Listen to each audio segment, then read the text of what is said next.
chào bạn. Bạn chuyển hàng dùng cho mình từ Hải Quân đúng không? Vâng. Rồi, ok.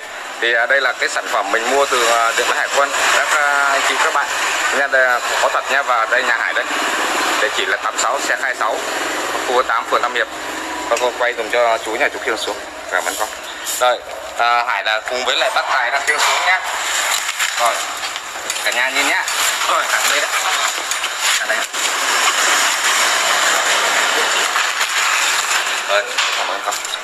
Rồi, cảm ơn con nhé. Rồi, đây là cái đơn vị cung cấp đây nha, điện máy Hải Quân nhé. Rồi, cả nhà nhìn thấy rõ nhé. Rồi, ok, người nhận này, Hải Bi này. Rồi, cả nhìn rõ chưa Hải Bi nhé. Rồi, đây.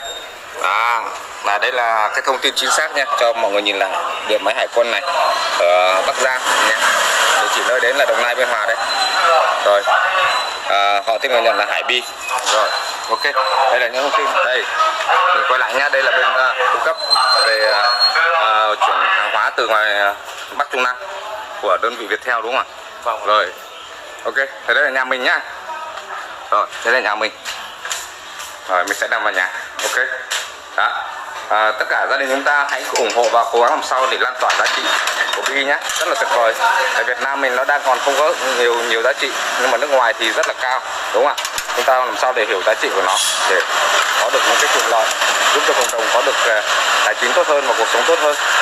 Xin cảm ơn tất cả gia đình chúng ta nhé. Cảm ơn bác Tài nhé. Vâng. Rồi.